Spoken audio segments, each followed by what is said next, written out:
I bet. Let's get straight into it. All right, ladies and gentlemen. Wait.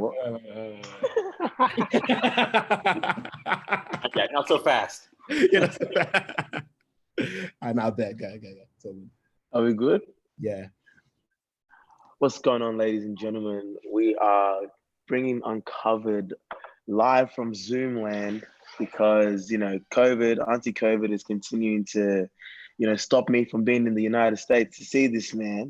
So we're going to do it via Zoom, which is awesome anyway. If you're listening to us on just via audio, this is Femi here, and I've got my boy. It's your boy Nick, live and hot for my MacBook Air.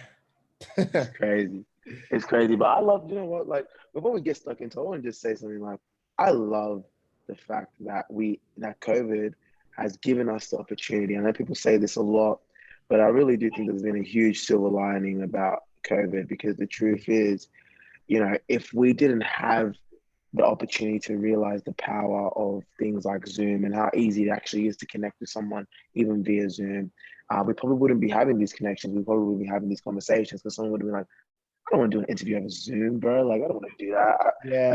Like, if you can't come to LA, no, thank you. No, thank you. So I'm really, really blessed to, I'm really, really trying to see the positive light, which kind of links perfectly into what we've got going on today, which is all about positive psychology and being able to put that in the forefront of your mind. So we have the king of positive psychology, Mr. Robert Mack. What's going on, Rob Mack? How are you? Man, fellas, what's up, man? Such a great point. You're right. We otherwise wouldn't get to connect in this way. I'd have to wait for you to come to LA, or I'd have to come there to Australia. Exactly. Which is crazy. It's crazy, right? That we get to be, what is it, 16,000 miles or something like that? Something ridiculous. Yeah. And it's just like you're right in front of me. Crazy. Yeah. It's true. And like, this is our first time. Like, we've done this podcast now for like 2 years, and this is our first time doing a podcast with a guest that's international. We've actually never done this before, and like, even doing it right now, I think this is so sick. We should do it way often. Yeah, Rob, this is a big deal. You're our first international guest. It's a lot of pressure, man. It's a lot of pressure. Can't represent the rest of the world. So this whole episode is just going to be us asking Rob about what it's like to be American. What's American life like? Exactly. What do all Americans represent, Rob? What do they all say? That's awesome, man. But look, I'm really, really excited for this podcast. I think this one's going to be great. And I think that a lot of our listeners are going to be able to benefit so much for it. And I guess the way I want to kind of start it, right, is that obviously you've worked with big celebrities, you work with big organizations, you've worked with Microsoft, you've done all these things. What made you want to get into the route of positive psychology? Like, where did it all kind of stem from? Oh, man, great question.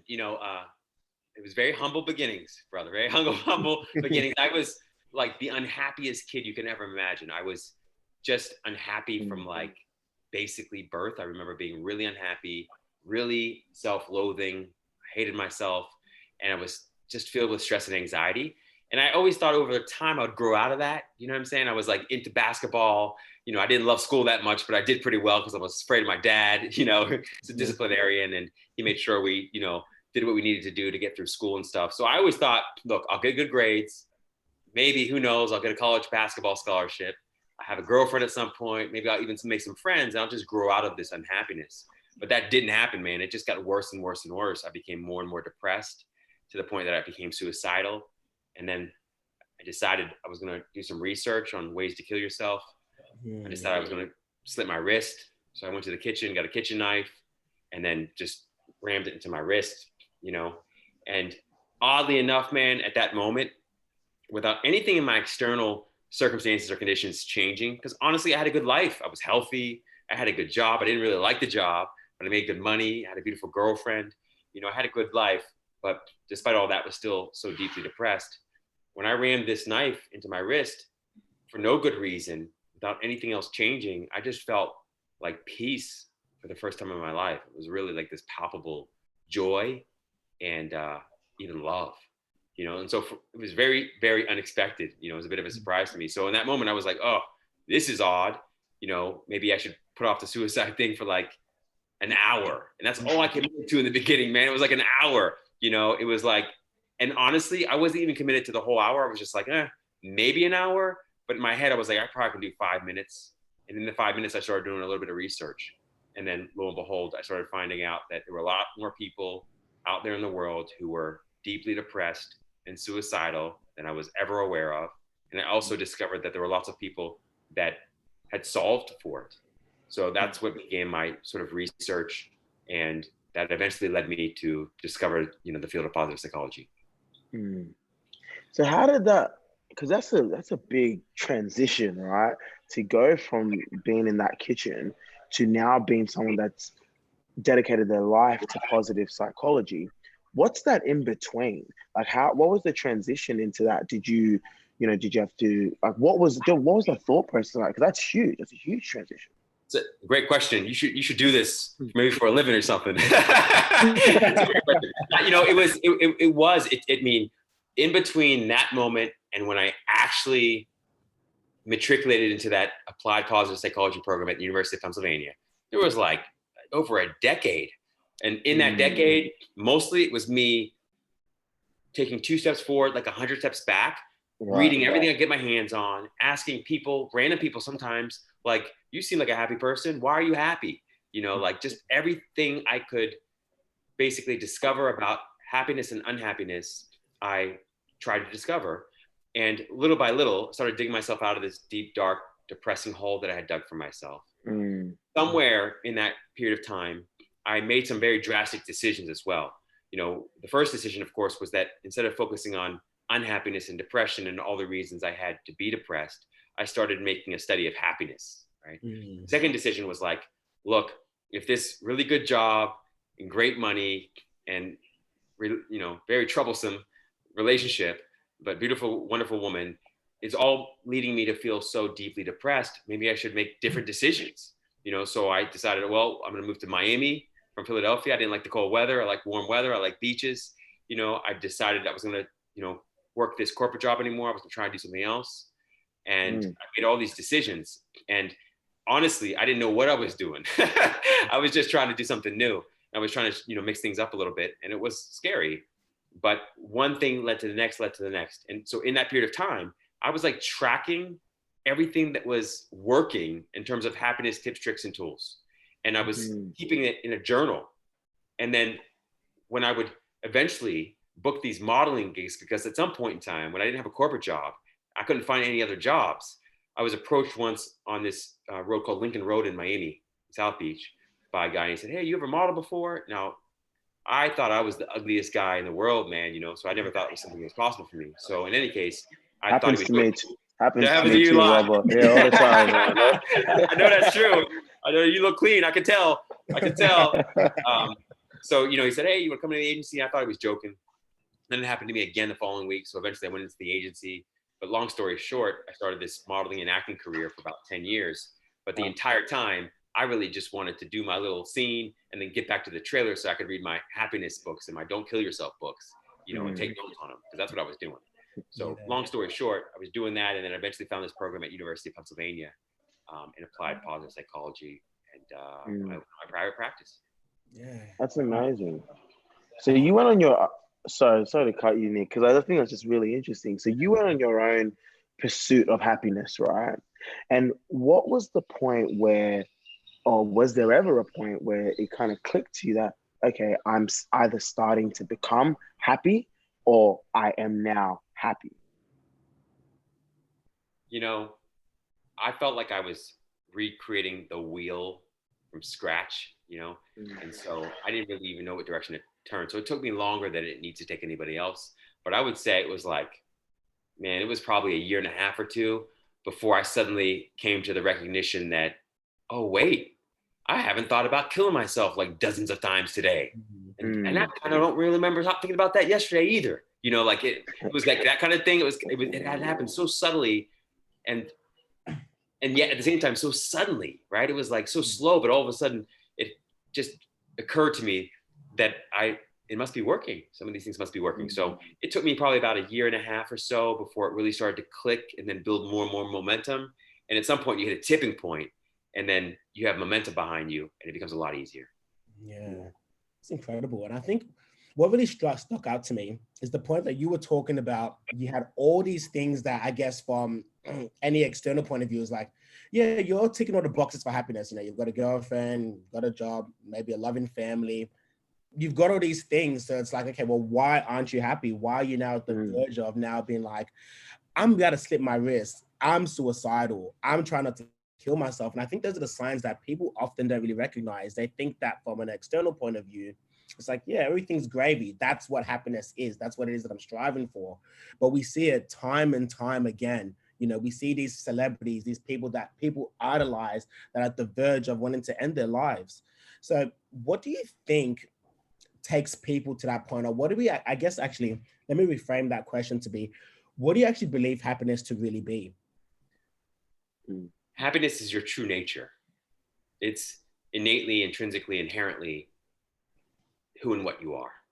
So when your mind is cool, quiet, calm, collected, composed, essentially when you are not thinking or overthinking, you already are perfect, peaceful aliveness. That peaceful aliveness is happiness, right? Another word for that is love. Love, happiness, peace. They're all synonyms. They're different expressions of the same energy, but ultimately it's what you are, right? And it's an experience of peaceful aliveness. That feeling that you have when you're just happy for no reason. You're just peacefully alive or alive in a peaceful way for no reason at all. You can come up with reasons why, but it just sort of transcends all of that. And so we all experience we all experience that all the time, but it's so clouded and covered up with so many thoughts and so many concerns and worries and so many activities that we don't take enough time to sort of deepen into or rest and relax into this inherent, innate, intrinsic, peaceful aliveness that's always inside of us,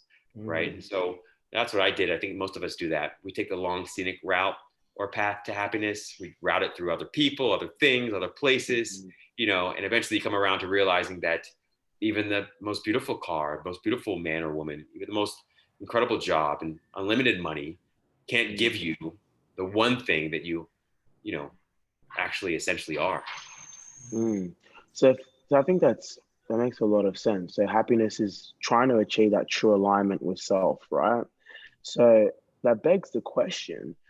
So first of all, it means that you're trying to eliminate the external factors. So it makes me beg the question, like, okay, so do external factors draw you further away from happiness?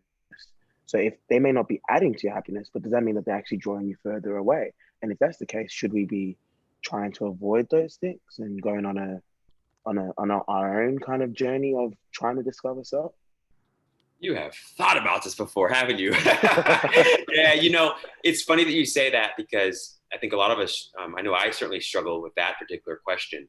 And I will answer that question by saying yes and no, right? So in other words, like if you play it out long enough, everything and everybody ultimately leads you back to yourself because you come to realize and recognize through your experience with that person, place, or thing that they can't deliver on the false promise they make, which is, I will make you happy.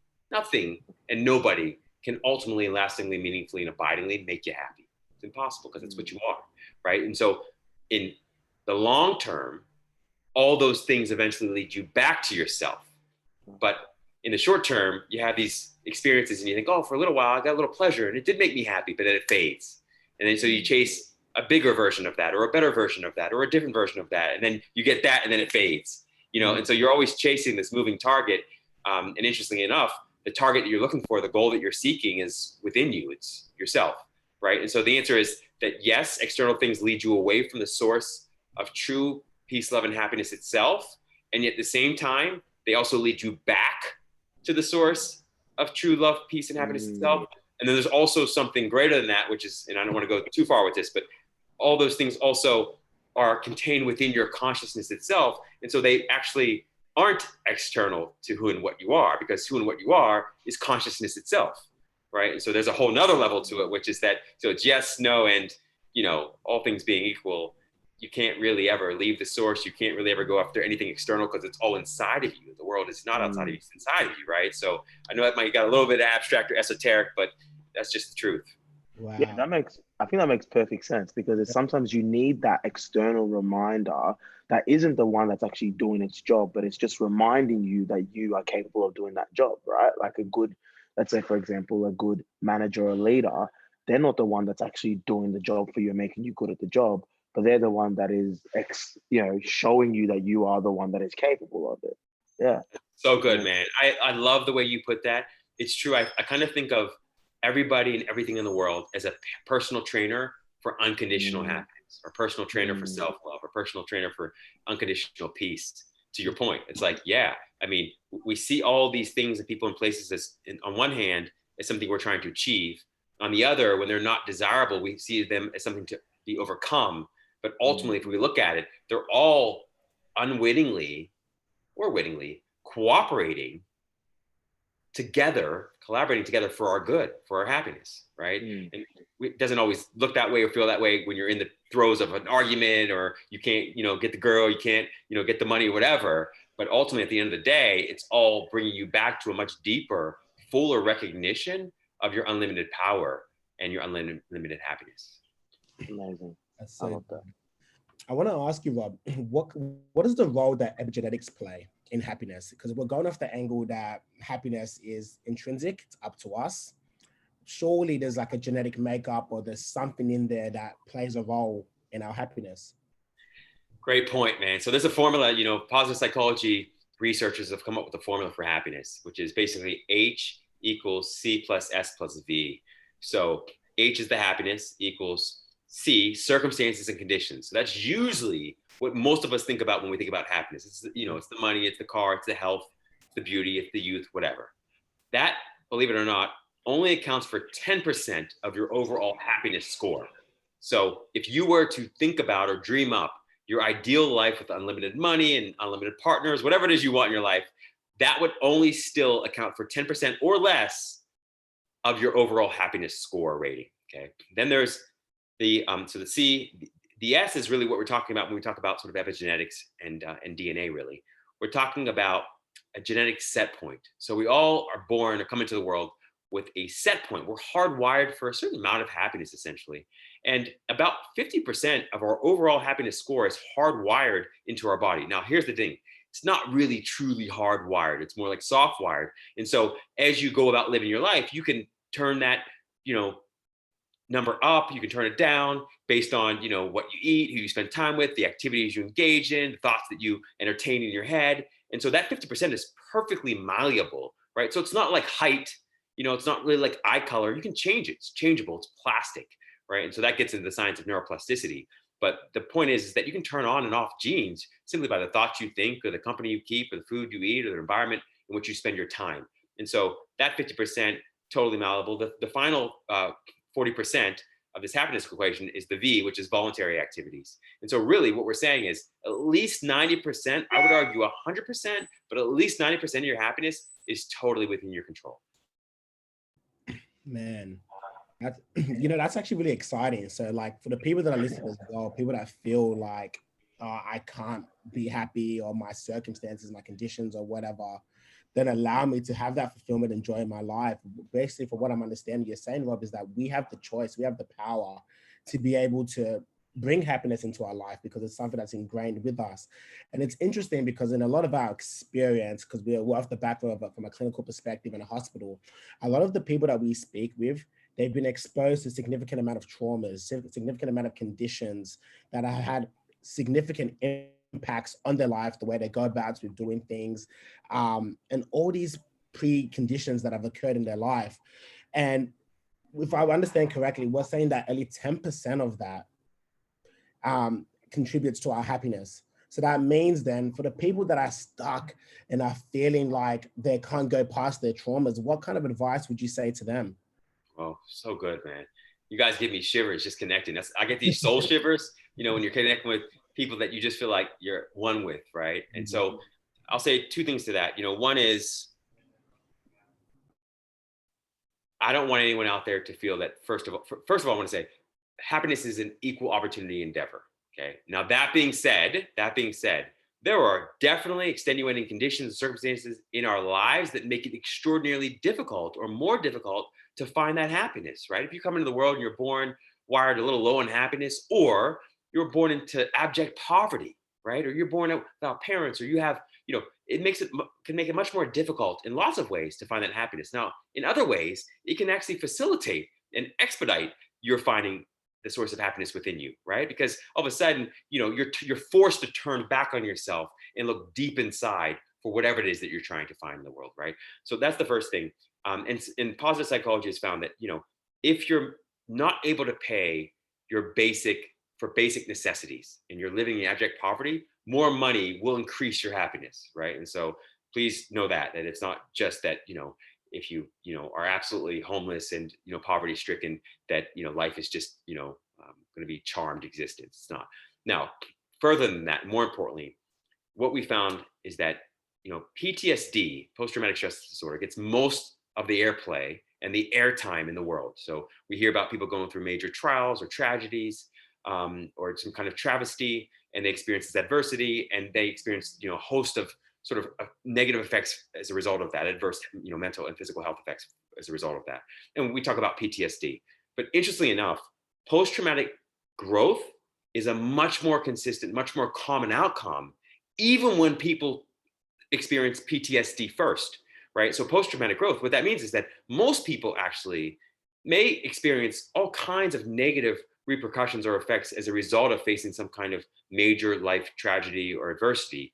And yet, most people still experience post-traumatic growth, on the heels of that. And so post-traumatic growth is a much more common outcome of even the worst kind of adversity and tragedy in the world. And so, believe it or not, whatever it is that you're experiencing as maybe your greatest problem right now, it also points to, I think, your highest purpose and your greatest purpose, which ultimately for me is all about happiness. And how does someone start that journey for post-traumatic growth? How does that kind of start? Because like Nicholas said, if we're looking at it from our own clinical experience, it's a very difficult thing, right? It's kind of like, yeah, of course you can climb that wall, but I've dug, you're starting from 6 feet underneath the ground, and it's so much harder to get out of, to even get to level ground, to start climbing the wall. So how do people start that process of being able to grow through that traumatic experience? Yeah, so I'll separate out a little here two different phenomena. There's resilience. Okay, resilience is something that generally you can build, right? And so that's mostly revolves around your explanatory style. So a more optimistic explanatory style around good events and negative events, that's going to help you be a lot more resilient, right? So when something bad happens, do you personalize it? Do you see it as pervasive? Do you see it as something that's going to persist through time and space and all that good stuff, right? And so you want to develop an increasingly optimistic sort of explanatory style that will help you continue to move forward in your life, so even in the face of adversity and trauma and stress, okay? So there's that, right? But when we talk about post-traumatic growth, what's interesting is that it's often the people that are least resilient who actually benefit or experience the most post-traumatic growth. And what they found is there's two main qualities or traits that are associated with the most post-traumatic growth or the most consistent experiences of post-traumatic growth. And that's openness and extroversion. So openness is being open to experiences, new perspectives, new thoughts, new people, new environments, right? A new life, right? The other, extroversion, is really that's a desire or a sort of feeling inspired to reach out, sort of beyond you, seek out help, connect with people, right? So those two qualities or traits, if you can cultivate those things, will let you grow as a result of any kind of adversity or stress that you face in your life. But I would say that those three things together are generally good pieces of advice for all of us anyway, is do what you can to reach out to other people, especially if you need help, but also in order to help other people, also helps to stay open-minded, open-hearted, open-hand, but also, develop sort of an optimistic explanatory style. Those three things are extraordinarily helpful in sort of overcoming almost any adversity. Amazing. I want to just switch the direction a little bit, because what I'm hearing is this concept is amazing, but like you said, it's quite abstract, and almost the abstractness of psychology usually goes quite hand in hand with spirituality, right? So I want to ask you, what's your take on the role that spirituality has in our own happiness? And do you find that people that are more spiritual in whatever capacity tend to find more happiness due to the fact they can give them peace, purpose, calmness, whatever? And is it something that you encourage people to look into? Such a beautiful, poignant, profound question, man. Like, so when I grew up Christian, and had the most incredible parents, but I had a knee-jerk reaction against like traditional Christianity. Okay, like I felt a lot of guilt, and I had a lot of problems with Christianity, and so I had this knee-jerk reaction. So I kind of put religion to the side for a long time, and I began to look into science. And when I was struggling the most, I was leaning into science, because science is something that I could not just believe in, but see evidence for. Okay, like lots of studies, thousands of studies, whatever, and I could get behind that. But what I found was that over time, science and psychology only took me so far. Like, it took me to the place where I could sort of, come up with better feeling, but truthful stories about my life. I could put into action these coping skills that I had learned. And that was all very helpful in sort of keeping me from, spiraling back in the ways that I had before, self-rumination, all that good stuff. But it was actually ultimately spirituality, I think, and to this day it still is, that brings me the most peace and the most calm in my life. And so, I have a hard time, and I know, probably some of my more purist, friends, psychology purists, they probably don't love that. I often have this tendency to like mix language a little, because for me, it's kind of, they've been both so helpful. And I can clearly see the delineation between the psychology and spirituality, but there is a spirituality to psychology and there's a psychology to spirituality. And so ultimately, I would say that if you left me a choice at this point in my life and I had to choose between all my psychology books or all my spirituality books, I'm probably going to stick with the spirituality books at this point. They just bring me a lot more peace and calm and true happiness. That's awesome. And I like the exact same as well, because I know that for myself, like Femi and I, we're both Christians. And there's been times where I felt so low, unmotivated. I had symptoms of me experiencing things that I would normally tend to enjoy, that I no longer find the joy in doing those anymore. And for me, it was like kind of what we've been saying this whole kind of podcast, is that ability to be able to connect internally and kind of find that element of peace and calmness within was something that was missing for me, trying to find those external factors that were give me that short kick of happiness, but then suddenly fade away. And I found that with my faith, and when I come back to spirituality, that I can just really sit in it for much longer.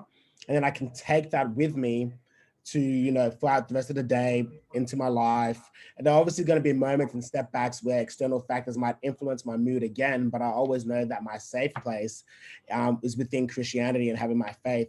So what do you feel then about people, having that safe space in terms of their journey for happiness? Is that really essential or not? Absolutely. Absolutely. So, from a psychology perspective, we know that folks who have a spiritual bent or a spiritual religious tradition that they associate or affiliate with generally report higher levels of happiness. And of course they do, for multiple reasons, not the least of which is a community of people that they have shared values with, right? That's extraordinarily helpful. We know when it comes to happiness from a positive psychology perspective, almost nothing is more important than relationships. Relationships matter, and they matter a great deal. And it doesn't have to be romantic relationships at all, just relationships where you feel connected. It could be platonic or professional or romantic or familial, it doesn't matter. But that connection, having a robust social network is everything when it comes to happiness from, a positive psychology perspective. I would go beyond that and say that for me, spirituality has also allowed me to find a safe space with others, yes, but more importantly, to find that safe space within myself that I can always retreat into or live from, that abide in, and that allows me incredible, depth of peace and happiness and love. The other piece of it too is that there's a transfer of responsibility that happens in spirituality. It doesn't happen in psychology, right? You are fully responsible for every little bit that happens in your life. And that used to stress me out. Even new age spirituality doesn't allow for that necessarily, because it says, well, every thought you think is going to manifest in some way. And so, I became almost obsessive about that. I was stressed out and anxious that every thought I had was going to manifest in something scary, if I wasn't very careful. But when I went beyond that and I went deeper, I began to realize and recognize that, the mind is a beautiful tool, and psychology makes great use of that tool. But it also, could be an incredible troublemaker And so spirituality, I think, particularly mystical spirituality, allows you to go beyond the mind, to discover this place of no mind, where there is nothing ever but perfect peace. Man, that, like, I'm so taken back with this podcast. What you're saying, Rob, is like, this is so good. And I know that, like even myself, I'm learning so much from this podcast, and it's so beneficial. I want to ask you a quick question, and I just have to ask it because it's like, you just reminded me, but it's on the topic of relationships. And I know Femi might be smiling because he probably saw this coming, but a lot of the clients that we speak to, a lot of their happiness, or they were in a relationship, romantic relationship, to be clear. And maybe for the first 5 years, they found joy in that relationship. They were happy, they were living their best life, however they want to define it. And then noticed it, and then suddenly they found a dip, but the dip was coming from their partner, and their partner was manifested in energy that wasn't congruent to how they wanted to feel. Talk to us about how people in these relationships can navigate happiness while still having the responsibility of the other person. Wow, it's a really great remark and insight you have there. Great question. You know, the happiest relationships consist of two independently happy people.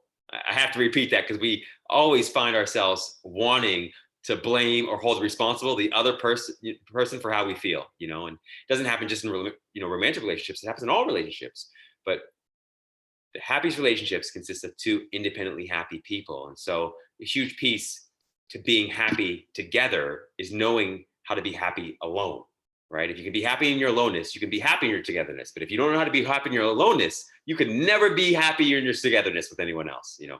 And so we always, not always, but usually, particularly when we're a little younger and we haven't, learned a lot yet, we, hope that relationships will save us, that they'll complete us, that somehow some other person will make us happy. But of course, we are quickly disabused of that idea, if we've had enough relationships. So the key really, and the challenge is, to be responsible for your own happiness, to make happiness, your job, and to encourage the other person to make happiness their job, right? And to remember that it's not your pleasure and privilege to make the other person happy. Not just that, but if you were successful at making the other person happy, you would actually do them a great disservice because you would train them away from the very source of happiness within themselves. And if they did the same for you, if they made you happy by doing everything you always wanted them to do, just when you wanted them to do it, they would train you away from your source of unconditional happiness within you. And they would do you an incredible disservice. And so relationships are designed not really to make you happy. They're designed to make you aware, particularly self-aware and aware of your own source of happiness within. But when you become increasingly aware, you become increasingly happy, right? And so that's really the key there is, if you can, we call it cognitive agility and emotional regulation or self-regulation, self-soothing. But in other words, you got to make happiness your own job, pleasure, and privilege. And you got to make or encourage the other person to do the same. And then therefore, you won't be two beggars in a relationship that are each trying to beg for money off the other. You'll each be independently wealthy, so you have something to share in the relationship. Yeah, spot on. I think that's spot on because that's something that we speak about all the time about relationships, right? And we're not relationship experts at all, but from our own experience and our own clinical perspective, we know that before you can even have, like you said, before you can have a fruitful and thriving relationship, you need to have a relationship within yourself. Your solidity needs to be within yourself because two uneven beams or unsteady beams are not going to be able to support each other, right? They're not going to be able to work well. I think that what you're saying is so powerful when people don't realize it enough because like the same way that a good, healthy, thriving relationship is super beneficial, the same is on the reverse.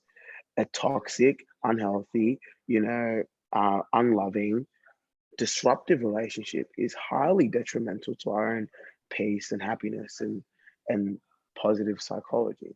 So I think that being able to understand that is a huge point. I'm glad that you raised it. So glad. No, you absolutely crushed that right there. I mean, you're absolutely right about that.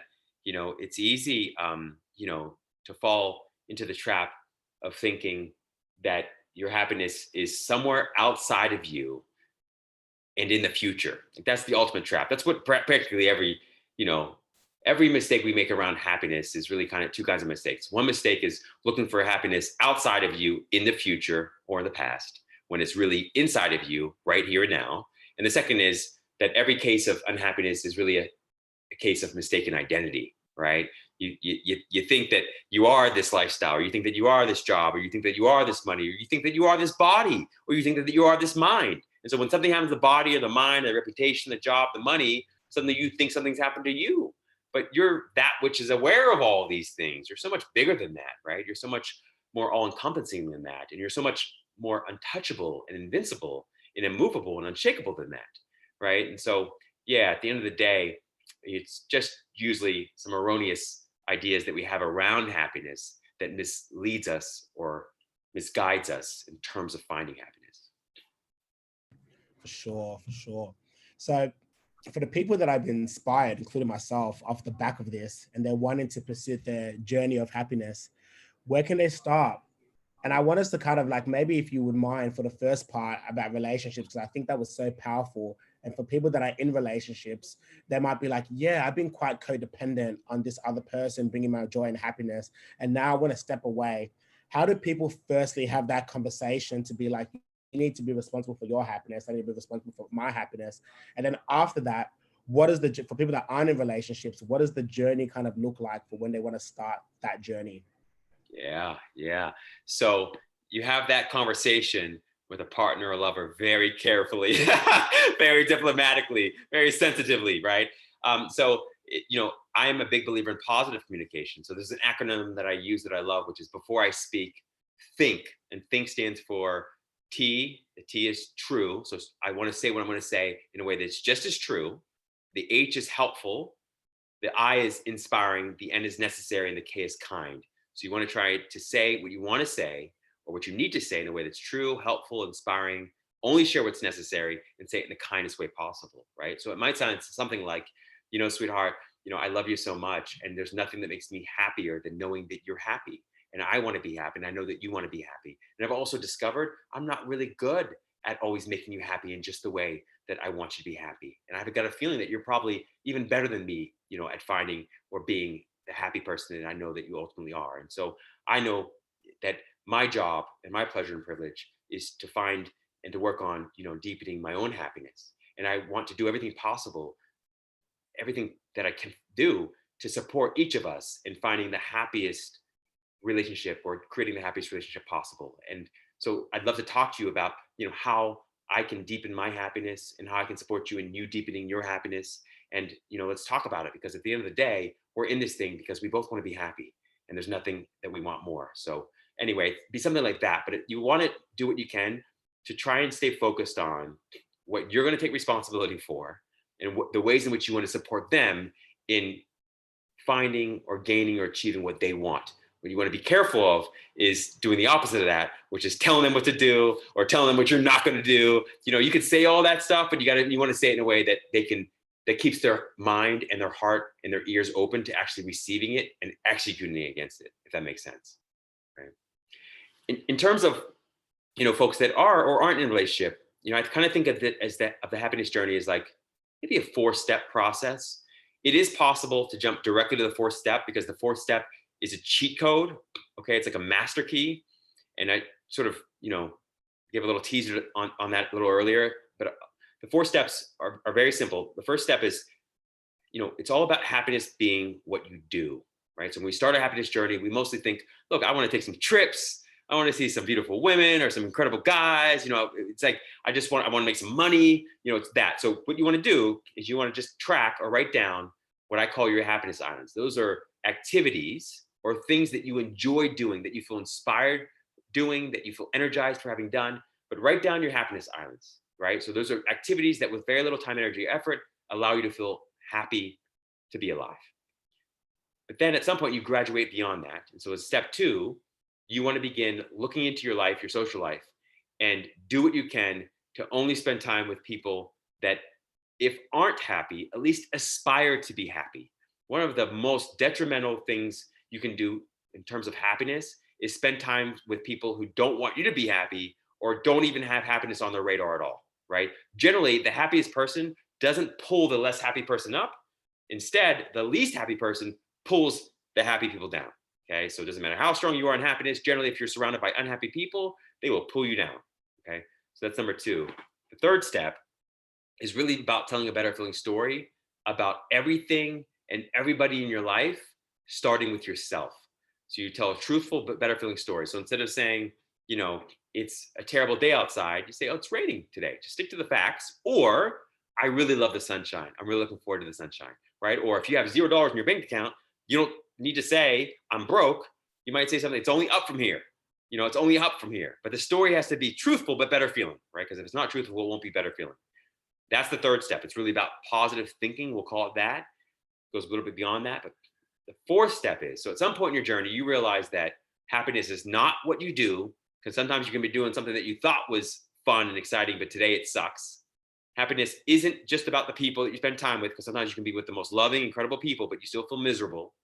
Happiness is not just about the thoughts you think, because you can sometimes have the same thought you had yesterday, but one day you were happy having the thought, and the next day you're really miserable having the thought, right? Think about having relationships you've been in. That same person, or the same thought about the person made you feel happy at one point, miserable at the next. So the final stage is a recognition that happiness is not what you do. Happiness is not who you spend time with. Happiness is not what you think. It's not a state of mind. Happiness is not even a state of mood. Happiness is a state of being. And by being, I mean no mind. So you get to a place where even positive thinking becomes stressful and anxiety producing and too much work. And you rest and relax into the thoughtless, wordless, infinite, eternal awareness of your own existence. It's just like sitting here and for a second just being an idiot, not thinking, not worrying, not plotting or planning or scripting anything, just breathing, not thinking. And then that is already perfect happiness. And you realize that if you can do it once, just rinse, wash, repeat, you can do it again and again and again. And you can string together an entirely happy, peaceful, and loving life. That's amazing. I really like that. It's like you're setting it up, you think it's this, but it ain't any of that. It's very good. But I want to ask you, like, how aggressive, right, for lack of a better word, should people be on this pursuit, right? Because let's say, for example, if I've got a physical health condition and I'm really like, because I've got one of our pre-diabetes, right? You've got to be aggressive in the fact that you've got to change your life, right? You got to cut that out and really be really strict about it, be drastic. If that thing's impacting your health, you've got to cut that out straight away. You've got to move away. Is that the same kind of process that you should be doing with your happiness? If it's a toxic relationship, bounce. If it's a toxic workplace, get out. How aggressive should people be? Or could it be a very slow and gradual? Sure, there's probably going to be different courses for different horses and everybody has a different approach. But what do you think is probably your piece of advice on that? Yeah, so there's levels to this thing. And that's a great metaphor you use.